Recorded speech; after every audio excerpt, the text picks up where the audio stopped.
Hello students, in this class we are going to study about motion of an object under gravity. Gravity means due to force of gravitational force. You just observe one experiment here. Suppose here one sheet is there, paper sheet. If you drop this, you just drop this, don't apply any force, then it moves like this. Same paper, you fold this paper like this and you just drop this. You just observe the path and falling manner. So in these two cases, the same body is falling towards earth due to gravitational force. That is due to gravity. But in first experiment, the falling time is more. In second time, the falling time is less. Means first ಬಿದ್ದಿದ್ದು ನಿಧಾನಕ್ಕೆ ಬೀಳ್ತಾ ಇದೆ, slow ಕೆಳಗಡೆ ಬೀಳ್ತಾ ಇದೆ. Second ಟೈಮಲ್ಲಿ ಫಾಸ್ಟಾಗಿ ಬೀಳ್ತು. ಏನಿದಕ್ಕೆ reason ಅಂತ ಅಂದರೆ, ಇವಾಗ ಈ ಶೀಟಲ್ಲಿ ಹಿಂಗೆ ಬೀಳಬೇಕಾದ್ರೆ ಇಷ್ಟು area that is contact with air, ಹಿಂಗೆ ಬೀಳಬೇಕಾದ್ರೆ ಏರ್ ಅದನ್ನು ಅಪ್ವರ್ಡ್ ಥ್ರಸ್ಟ್ ಅಂತ ಹೇಳ್ತೀವಿ. ಹಿಂಗೆ ಅಪ್ವರ್ಡ್ ಫೋರ್ಸ್ ಅಪ್ಲೈ ಮಾಡ್ತಾರೆ. ಬಟ್ ಅರ್ಥ ಏನು ಮಾಡ್ತಾ ಇರುತ್ತೆ, ಈ ಪೇಪರ್ ಶೀಟನ್ನು ಹಿಂಗೆ ಕೆಳಗಡೆ ಅಟ್ರಾಕ್ಟ್ ಮಾಡುತ್ತೆ. So here there are two forces. One is gravitational force that is acting downward. Another one is force due to air, means air resistance ಅಂತ ಹೇಳ್ತೀವಿ. ಏರ್ ರೆಸಿಸ್ಟೆನ್ಸ್ ಹೀಗೆ ಅಪ್ವರ್ಡ್. ಅದಕ್ಕೆ ಇದು ಬೀಳಬೇಕಾದ್ರೆ ಸ್ಲೋ ಆಗಬೇಕು. ಬಟ್ ಇಲ್ಲಿ ಇವಾಗ area, contact area between body and air is less. ಇವಾಗ air resistance ಅಷ್ಟು ಬರಲ್ಲ, ಅಂದರೆ ಅಪ್ವರ್ಡ್ ಥ್ರಸ್ಟ್ ಏರಿಂದ ಅಷ್ಟು ಬರಲ್ಲ, ಅದಕ್ಕೆ ಫ್ರೀಯಾಗಿ ಬೀಳುತ್ತೆ. ಅಂದರೆ ನಮ್ಮ ಈ ಡಿಸ್ಕಷನಲ್ಲಿ ಏರ್ ರೆಸಿಸ್ಟೆನ್ಸ್ನ ನೆಗ್ಲೆಕ್ಟ್ ಮಾಡಬೇಕು. Suppose of course some amount of air resistance is there, you neglect that air resistance. ನೋಡಿ, ಈ ಎಕ್ಸ್ಪೆರಿಮೆಂಟಲ್ಲಿ ನಿಮ್ಗೆ ಏನು ಗೊತ್ತಾಗಬೇಕು, ಫಾಲಿಂಗ್ ಬಾಡಿಗೆ ಏರ್ ಏನು ಮಾಡ್ತಿರುತ್ತೆ, ಅಪ್ವರ್ಡ್ ಫೋರ್ಸ್ನ ಕೊಡ್ತಿರುತ್ತೆ. ಅದನ್ನು ಇಲ್ಲಿ ನಾವು ನೆಗ್ಲೆಕ್ಟ್ ಮಾಡ್ತಾ ಇದ್ದೀವಿ. ಎಸ್, ಹಾಗಾದರೆ ಫಾಲ್ ಆಗ್ತಿರೋ ಬಾಡಿ ಮೇಲೆ ಓನ್ಲಿ ಒನ್ ಫೋರ್ಸ್, ಯಾವುದು? Gravitational force. Then the body is called freely falling body. Freely falling body anta ಹೇಳ್ತೀವಿ. Now what is freely falling body? A body is said to be free fall. ಈಗ ಇದನ್ನ free fall ಅಂತ ಅನ್ಬೇಕು ಅಂದರೆ, the body should fall towards earth only under the influence of gravitational force, not by any force. Means you just neglect air resistance. Then this fall is called free fall. You just observe, this is free fall. Here some amount of air resistance is there, you just neglect that air resistance. ಈಗ ಇಲ್ಲಿ free fall ಅನ್ನೋದನ್ನ ಅರ್ಥ ಮಾಡ್ತಾರೆ. Free fall ಅನ್ನೋದು ಇನ್ನೇನಲ್ಲ, ಒಂದು body earth ಕಡೆ ಬೀಳ್ತಾ ಇದೆ. ಆದರೆ ಬೀಳಬೇಕು ಅಂದರೆ ಫೋರ್ಸ್ ಬೇಕು, ಗ್ರಾವಿಟೇಷನಲ್ ಫೋರ್ಸ್ ಇಂದಂಗೆ ಕೆಳಗಡೆ ಹೋಗ್ತಾ ಇದೆ. ಏರ್ ರೆಸಿಸ್ಟೆನ್ಸ್ನ ನಾವು ಇಲ್ಲಿ ತಗೋಬಾರ್ದು, you just neglect air resistance, then that fall is called free fall. Suppose if you drop a body from certain height, certain ಹೈಟಿಂದ ಈ ಬಾಡಿನ ಡ್ರಾಪ್ ಮಾಡಿ. If the body falls vertically downward under the influence of gravitational force, then that fall is called free fall and that body is called freely falling body. That's all. ಈಗ ನೀವು free fall ಆಗಬೇಕು ಅಂದರೆ ಇಲ್ಲಿ ನೋಡಿ, ಇಲ್ಲಿ first ಇದೊಂದು object, ಒಂದು body ಇತ್ತು, ಇದು ಇವಾಗ ಇಲ್ಲಿ ರೆಸ್ಟಲ್ಲಿದೆ. ರೆಸ್ಟಲ್ಲಿದೆ ಅಂದರೆ ವೆಲಾಸಿಟಿ 0, ಇನಿಷಿಯಲ್ ವೆಲಾಸಿಟಿ. ಹಿಂಗೆ ಬಿಟ್ಟ ತಕ್ಷಣ ಫಾಲ್ ಆಗೋಕ್ಕೆ ಶುರು ಆಗುತ್ತೆ. ಹಾಗಾದ್ರೆ ಫಾಲ್ ಆಗ್ತಾ ಇದೆ ಅಂದರೆ ಅರ್ತ್ ಇದನ್ನು ಹಿಂಗೆ ಪುಲ್ ಮಾಡ್ತಾ ಇದೆ, ಹಿಂಗೆ ಎಳಿತಾ ಇದೆ, ಹೀಗೆ ಎಳಿತಾ ಇದೆ. ಹಾಗಾದರೆ ಫೋರ್ಸ್ ಬಂತು. ಯಾವ ಫೋರ್ಸ್ ಇದು? Gravitational force. ಫೋರ್ಸ್ ಬಂದ ತಕ್ಷಣ ಒಂದು ನೆನಪಿಟ್ಕೊಳ್ಳಿ, ವೆರಿ ಇಂಪಾರ್ಟೆಂಟ್ ಕಾನ್ಸೆಪ್ಟ್. ಒಂದು ಬಾಡಿ ಮೇಲೆ ಅಥವಾ ರೆಸ್ಟಲ್ಲಿ ಇರಲಿ ಅಥವಾ ಮೂವಿಂಗಲ್ಲಿರಲಿ, ಒಂದು ಬಾಡಿ ಮೇಲೆ ಫೋರ್ಸ್ ಅಪ್ಲೈ ಆದರೆ, ಈಗ ನಾನು ಅಪ್ಲೈ ಮಾಡೋ ಫೋರ್ಸನ್ನು, ಹೀಗೆ ನಾನು ಅಪ್ಲೈ ಮಾಡೋದಲ್ಲ, ಅದನ್ನ ಮೆಕ್ಯಾನಿಕಲ್ ಫೋರ್ಸ್ ಅಂತ ಹೇಳ್ತೀವಿ. ಈಗ ಇದಕ್ಕೆ ನಾನು ಫೋರ್ಸ್ ಅಪ್ಲೈ ಮಾಡ್ತಾ ಇಲ್ಲ, ಜಸ್ಟ್ ಬಿಡ್ತಾ ಇದ್ದೀನಿ, ಅದೇ ಫೋರ್ಸ್ ಅಪ್ಲೈ ಆಗ್ತಾ ಇದೆ ಬಿಕಾಸ್ ಆಫ್ ಗ್ರಾವಿಟಿ. ಈ ಗ್ರಾವಿಟೇಷನಲ್ ಫೋರ್ಸ್ ಇರ್ಬೋದು, mechanical, what ever the type, ತುಂಬ ಫೋರ್ಸಸ್ ಇವೆ. ಯಾವುದೇ ಫೋರ್ಸ್ ಒಂದು ಬಾಡಿ ಮೇಲೆ ಆ್ಯಕ್ಟ್ ಮಾಡಿದ್ರೆ ಆ ಬಾಡಿನಲ್ಲಿ ಮೂವಿಂಗ್ ಬಾಡಿಗೆ ಹೇಳ್ತೀರಲ್ಲ, ವೆಲಾಸಿಟಿ ಚೇಂಜ್ ಆಗುತ್ತೆ. ರಿಮೆಂಬರ್, ಹಾಗಾದರೆ velocity in order to change the ಇದನ್ನೇ ನೀವು ನ್ಯೂಟನ್ಸ್ ಲಾಸ್ ಆಫ್ ಮೋಷನಲ್ಲಿ ಓದೋದು. First law, second law, third law ಎಲ್ಲ ಇದನ್ನೇ ಹೇಳೋದು.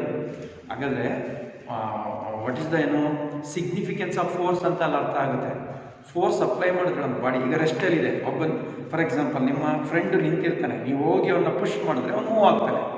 ಹಾಗಾದರೆ ಫಸ್ಟ್ ರೆಸ್ಟಲ್ಲಿದ್ದವನು ಏನಾಗ್ತಾನೆ?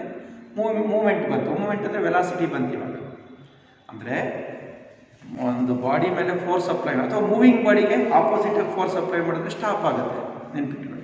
ಹಾಗಾದರೆ in order to change the velocity of a body, ಈಗ ವೆಲಾಸಿಟಿ ಆಫ್ ಎ ಬಾಡಿನ ಚೇಂಜ್ ಮಾಡಬೇಕು ನೀವು, one agent is there, that is called force. ಅದನ್ನ ನ್ಯೂಟನ್ಸ್ ಲಾಸ್ ಆಫ್ ಮೋಷನಲ್ಲಿ ಓದಿರ್ತೀರಿ.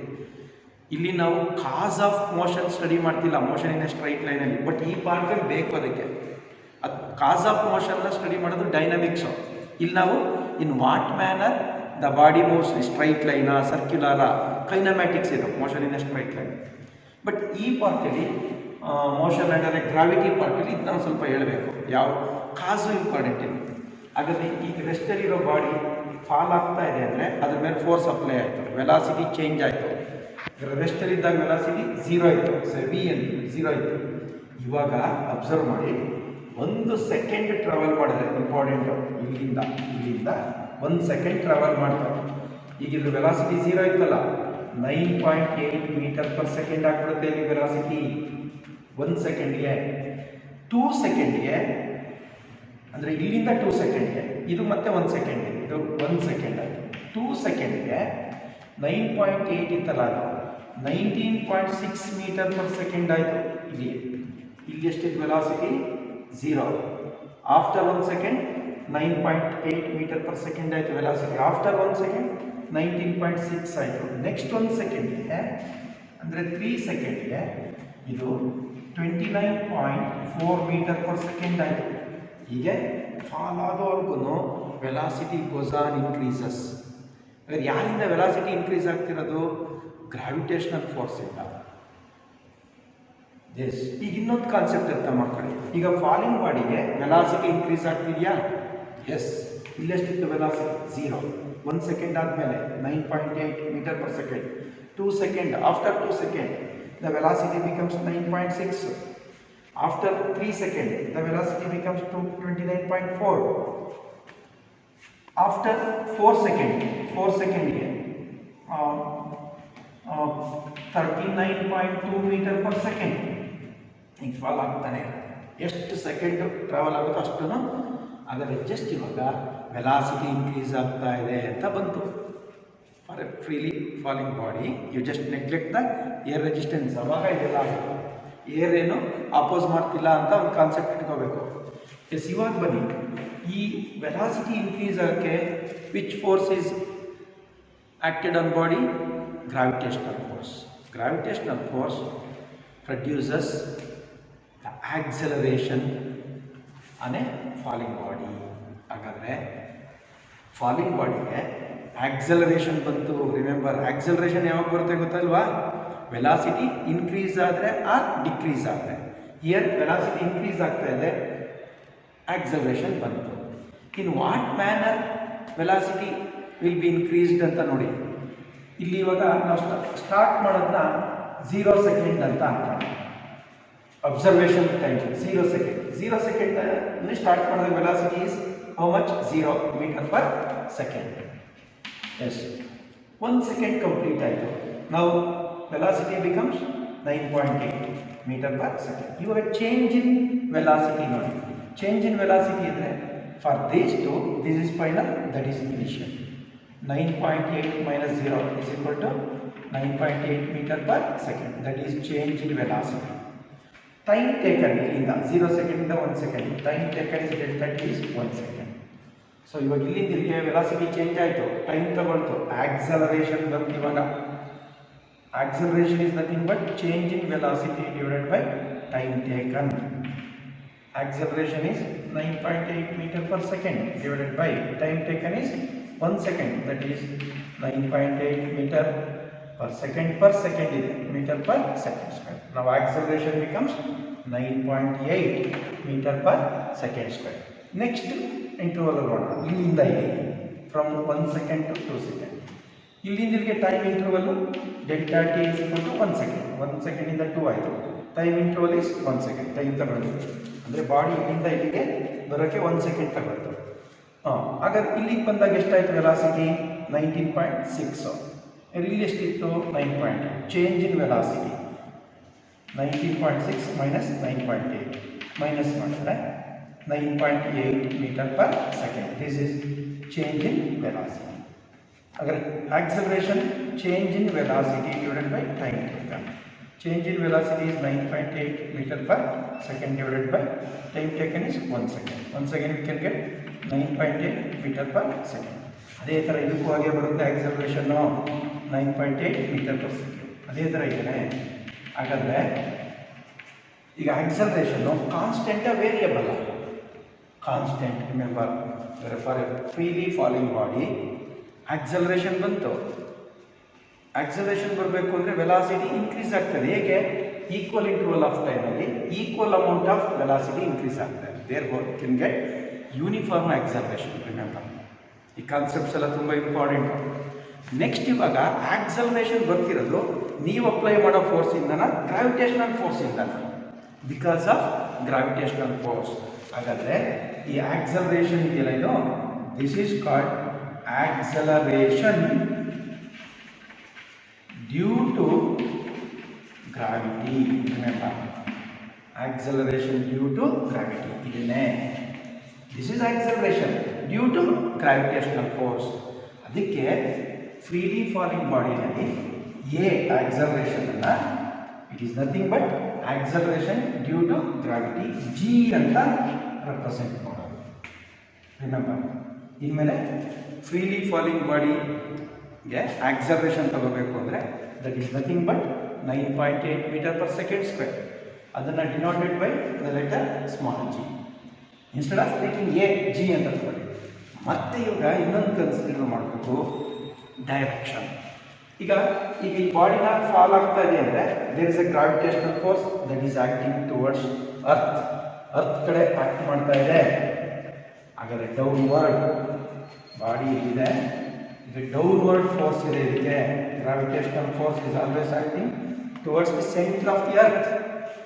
ಇವಾಗ ಫೋರ್ಸ್ ಯಾವ ಕಡೆ ಬರುತ್ತೋ ಆಕ್ಸಲರೇಷನ್ ಆ ಕಡೆ ಬರುತ್ತೆ. ಹಾಗಾದರೆ acceleration is also acting towards earth. Acceleration ಯಾವ ಕಡೆ ಆಕ್ಟ್ ಮಾಡುತ್ತೆ? ಫೋರ್ಸ್ ಯಾವ ಕಡೆ ಇದೆ? Towards earth. ಗ್ರಾವಿಟೇಷನಲ್ ಫೋರ್ಸ್ ನಿಮಗೆಲ್ಲ ಗೊತ್ತು ತುಂಬ. Gravitational force is always acting towards centre of the earth. ಇವಾಗ ಆಕ್ಸಲರೇಷನ್ ಡ್ಯೂ ಟು ಗ್ರಾವಿಟಿ ಯಾವ ಕಡೆ ಇದೆ? ಡೌನ್ವರ್ಡ್. ಅದಕ್ಕೆ ಈ ಡೌನ್ವರ್ಡ್ ಅನ್ನೋದನ್ನ ನೆಗೆಟಿವ್ ನೋಡಿರಿ. A is equal to minus G. ನೆನ್ಪಿಟ್ಕೋಬೇಕು, ಇದೇ ಬಾಡಿ ಈಗ ಮೂವ್ ಆಗ್ತಿದ್ರೆ ಅಂದರೆ ಹಾರಿಜಾಂಟಲ್ ಆಗಿ ಮೂವ್ ಆಗ್ತಿದ್ರೆ ಎ ಅಂತಲೇ ತಗೋಬೇಕು, ಜಿ ಅಂತಲ್ಲ. ಇದೇ ಬಾಡಿ ಡೌನ್ವರ್ಡ್ ಮೂವ್ ಆದರೆ ಮಾತ್ರ A is equal to G. ಅದರಲ್ಲೂ ಮೈನಸ್ ಜಿ. ಮೈನಸ್ ಇಂಡಿಕೇಟ್ ಮಾಡ್ತಾ ಇದೆ acceleration due to gravity is acting towards earth means downward. ಇದು ಇವಾಗ ಸ್ಟಡಿ ಮಾಡಬೇಕಿರೋದು. ಅದನ್ನೇ ಮೋಷನ್ ಅಂಡರ್ ಗ್ರಾವಿಟಿ ಅಂತ. ಫ್ರೀಲಿ ಫಾಲಿಂಗ್ ಬಾಡಿ ಕಂಡೀಷನ್ ಗೊತ್ತಾಯ್ತಾ? ಏರ್ ರೆಸಿಸ್ಟೆನ್ಸ್ನ ನೆಗ್ಲೆಕ್ಟ್ ಮಾಡಬೇಕು. Only under gravity body fall ಆಗ್ತಿರಬೇಕು. ಆವಾಗ ಆಕ್ಸಲರೇಷನ್ ಬರುತ್ತೆ due to gravitational force. Therefore A can be taken as G with negative sign. Negative sign indicates what? The acceleration due to gravity is acting downward, means towards earth. ಇಷ್ಟು ಅರ್ಥ ಆದರೆ ಇವಾಗ equations of motion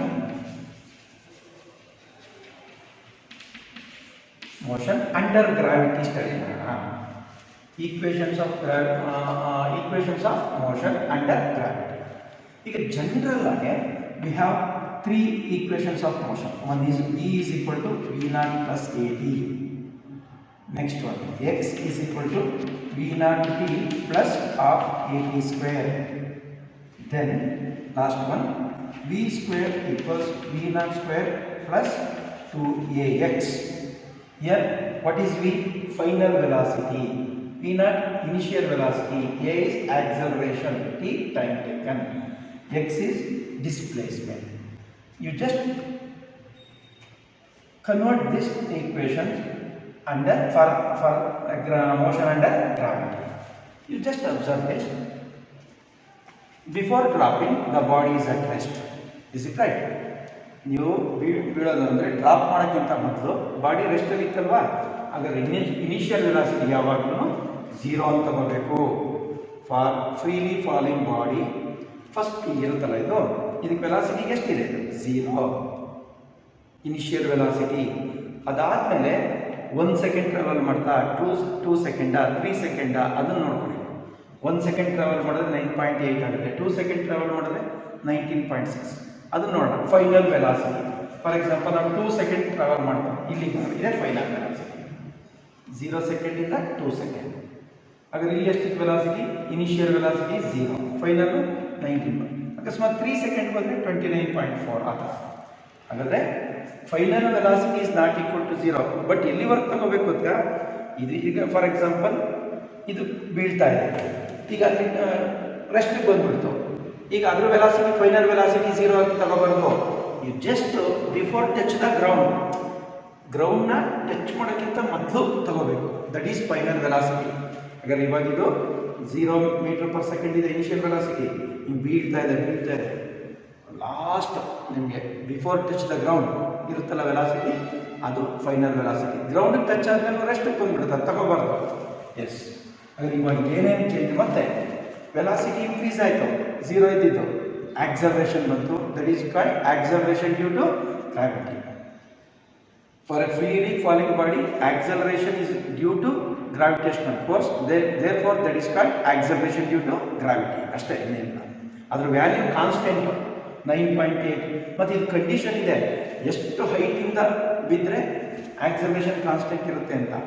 ನಾವು around ಈಗ ಅರ್ಥನ radius 6400 kilometre ಅಂತ ಹೇಳ್ತೀವಲ್ಲ, ಅಷ್ಟು near, ಅಷ್ಟಿಂದ ಬಿಡ್ಬೋದು. ಅದಕ್ಕಿಂತ ಜಾಸ್ತಿ ಹೈಟಿಂದ ಬಿದ್ದರೆ ಆಕ್ಸಲರೇಷನ್ ವೇರಿ ಆಗುತ್ತೆ.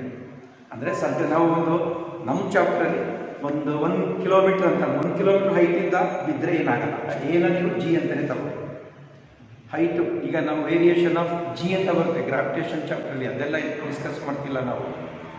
ಇವಾಗ ನಾವು ಸರ್ಟನ್ ಹೈಟಿಂದ ಅರ್ಥಿಂದ ಜಸ್ಟ್ ಒಂದು ಸ್ವಲ್ಪ ದೂರದಲ್ಲಿ ಅಷ್ಟೇ.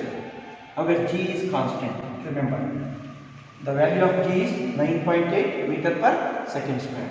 ಹಾಗಾದ್ರೆ A becomes minus G ಈ ಕೇಸಲ್ಲಿ motion under gravity. V0 is equal to 0. ಇವೆರಡೂ ಕಂಡೀಷನ್ಸ್ನ ನೀವು ಇದಕ್ಕೆ ಅಪ್ಲೈ ಮಾಡಿದ್ರೆ then we can get equations of motion under gravity. ಇಲ್ಲಿ ನೋಡಿ ಇದೇನಾಗುತ್ತೆ, V ಫೈನಲ್ ವೆಲಾಸಿಟಿ ಇದೆ. What about V0? V0 ಎಷ್ಟಿದೆ ಇಲ್ಲಿ? 0 ಪ್ಲಸ್ ಏನಂತ ಬರ್ಕೋಬೇಕು? -G into T. ಅಲ್ಲಿಗೆ V is equal to 0 ಬಿಡಿ, ಪ್ಲಸ್ ಆಫ್ ಮೈನಸ್ GT. ಇದೇ equation of motion under gravity. ಗೊತ್ತಾಗ್ತಿದೆಯಾ? ಇದೇನು ಬಿಟ್ಟಿದ್ದೀವಿ? V0 ಹಾಕಿ ಬಿಟ್ಟಿದ್ದೀವಿ, 0 ಆಗೋಯ್ತು. ಇದು A -G ಅಷ್ಟೇ. V0 ಇರೋ ಕಡೆ 0 ಹಾಕೊಳ್ಳಿ, A ಇರೋ ಕಡೆ -G ಹಾಕೊಳ್ಳಿ. ಇದಕ್ಕೆ ಈ ಫಾರ್ಮುಲಾ ಬಂದ್ಬಿಡುತ್ತೆ. ಇದಕ್ಕೇನಾಗುತ್ತೆ? ಈ ಫಾರ್ಮುಲಾಗೆ X is equal to V0 is 0 into T plus half into -G, A -G into T. That is 0 into anything 0 ಬಿಡಿಯೋದು, minus of plus minus of gt square, sorry, of gt square ಅಲ್ಲ, of gt square x. ಇದು second equation of motion under gravity. ಇದಕ್ಕೆ ಬರೋಣ. v square is equal to v naught ಎಷ್ಟು 0 plus 2a minus g x. ಹಾಗಾದರೆ 0 ಬಿಡಿ, ಇದು minus plus into minus minus minus 2g x v square. ಹಾಗಾದರೆ ಇದು equation number 1, equation number 2, equation number 3. ಈ ಮೂರು ಈಕ್ವೇಷನ್ಸ್ನ equations of motion under gravity. Equation of motion under gravity for free fall ಅಂತ ಅಂದರೆ ಇನಿಷಿಯಲ್ ವೆಲಾಸಿಟಿ 0, ಆಕ್ಸಲರೇಷನ್ ಬಂತಲ್ಲ ಯಾರಿಂದ ಬಂದಿದ್ದು, ಗ್ರಾವಿಟಿಯಿಂದ. Acceleration due to gravity is denoted by g. Minus ಯಾಕೆ ತಗೋಬೇಕು, ಡೌನ್. ಅಷ್ಟನ್ನು ಇಟ್ಕೊಂಡ್ರೆ ಈಕ್ವೇಷನ್ಗಳನ್ನೆಲ್ಲ ಇಲ್ಲಿ ಹಾಕೋದು. This is about equations of motion under gravity and free fall. Now think about relative velocity. Actually relative velocity is the velocity of one body with respect to another body. ಈಗ for example ನಿಮ್ಗೆ ಅರ್ಥ ಆಗಂಗೆ ಹೇಳಿ, ಈಗ ನೀನು ಒಂದು ಟ್ರೈನಲ್ಲಿ ಕುಳ್ಕೊಂಡು ಹೋಗ್ತಾ ಇದ್ದೆ, ಒಂದು ಟ್ರ್ಯಾಕಲ್ಲಿ ಒಂದು 60 ಕಿಲೋಮೀಟರ್ ಪರ್ ಅವರಲ್ಲಿ ಬೆಂಗಳೂರು ಕಡೆ ಹೋಗ್ತಾ ಇದ್ದಾರೆ. ಅದೇ ಇನ್ನೊಂದು ಪ್ಯಾರಲಲ್ ಟ್ರ್ಯಾಕ್ ಇದೆ, ಇನ್ನೊಂದು ಬೇರೆ track. These two are separate tracks, parallel ಆಗಿದೆ, ಒಂದೇ direction. Parallel means same direction ಇಲ್ಲ, ಪಾತ್ ಬೇರೆ. ಇನ್ನೊಬ್ಬ ನಿಮ್ಮ ಫ್ರೆಂಡು ಟ್ರೈನಲ್ಲಿ 80 ಕಿಲೋಮೀಟರ್ ಪರ್ ಅವರಲ್ಲಿ ಹೋಗ್ತಾ ಇದ್ದಾರೆ, ಬೆಂಗಳೂರು ಕಡೆನೇ ಹೋಗ್ತಾ ಇದ್ದಾರೆ. ನೀನು 60 ಕಿಲೋಮೀಟರ್ ಹೋಗ್ತಿದ್ದೆ, 80 ಕಿಲೋಮೀಟರ್. ಹಾಗಾದ್ರೆ ನಿಮಗಿಂತೀವನು 20 ಕಿಲೋಮೀಟರ್, ಇವೆರಡರ ಮಧ್ಯೆ 20 ಕಿಲೋಮೀಟರ್ ಪರ್ ಅವರ್ ಡಿಫ್ರೆನ್ಸ್ ಇದೆಯಲ್ಲ, that difference in velocity between two bodies, you and your friend, ಅದನ್ನೇ ರಿಲೇಟಿವ್ ವೆಲಾಸಿಟಿ ಅಂತ ಹೇಳಿ. ಹಾಗಾದರೆ ನಿನಗಿಂತೀವನು ಎಷ್ಟು ಫಾಸ್ಟಾಗಿ ಹೋಗ್ತಾ ಇದ್ದಾನೆ, 20 ಕಿಲೋಮೀಟರ್ ಪರ್ ಅವರ್. ಆ 20 ಕಿಲೋಮೀಟರ್ ಪರ್ ಅವರೇ ರಿಲೇಟಿವ್ ವೆಲಾಸಿಟಿ. ಬಟ್ ಅದು ಆಪೋಸಿಟ್ ಡೈರೆಕ್ಷನ್ ಬಂದಾಗ ಚೇಂಜ್ ಆಗುತ್ತೆ, ಹೇಳ್ತೀನಿ. What is relative velocity? ಹಾಗಾದರೆ the relative velocity is the difference in velocity between two bodies. ಅದನ್ನು ಕ್ಲಿಯರಾಗಿ ಅರ್ಥ ಮಾಡ್ಕೊಳ್ಳೋದಾದರೆ ಹೀಗೆ ಹೇಳ್ತಾವೆ. Let us consider two moving bodies A and B. One is say a body moving with velocity va. What is va? Velocity of a body. And another one b body, it is moving with velocity vb. ನೋಡಿ, ಟ್ರೈನ್ಗಳಂತಾನೆ ಅನ್ಕೊಳ್ಳಿ. ಇದೊಂದು train A, ಇದು B train. A train ಎಷ್ಟು ವೆಲಾಸಿಟಿಲಿ ಹೋಗ್ತಾ ಇದೆ? For example ಒಂದು example ಹೇಳೋಣ. ಇದೊಂದು 80 ಕಿಲೋಮೀಟರ್ ಪರ್ ಅವರಲ್ಲಿ ಹೋಗ್ತಾ ಇದೆ. ಇದೊಂದು ನೋಡಿ, ಲೆಂತ್ ಕಡಿಮೆ ಮಾಡುತ್ತೆ. ಲೆಂತ್ ಇಂಡಿಕೇಟ್ ಮಾಡುತ್ತೆ ಮ್ಯಾಗ್ನಿಟ್ಯೂಡ್ ಆಫ್ ವೆಲಾಸಿಟಿ. ಇದನ್ನು ವೆಕ್ಟಾರ್ ರೊಟೇಷನ್ ಅಂತ ಹೇಳ್ತೀವಿ. ಒಂದು 60 ಕಿಲೋಮೀಟರ್ ಪರ್ ಅವರ್. ಇಬ್ಬರು ಯಾವ ಕಡೆ ಹೋಗ್ತಾ ಇದ್ದಾರೆ? Same direction. ಒಂದು ಎಕ್ಸಾಂಪಲ್ ಬೆಂಗಳೂರು. ಈಗ ಇವರಿಬ್ಬರ ಮಧ್ಯೆ ರಿಲೇಟಿವ್ ವೆಲಾಸಿಟಿ ಫೈಂಡ್ ಔಟ್ ಮಾಡಬೇಕು. ರಿಲೇಟಿವ್ ವೆಲಾಸಿಟಿ ಅಂದರೆ ಏನು? Difference in the velocity between two bodies. ಹಾಗಾದ್ರೆ ಹೆಂಗೆ ಬರ್ಕೊಳ್ಳೋದು? Relative velocity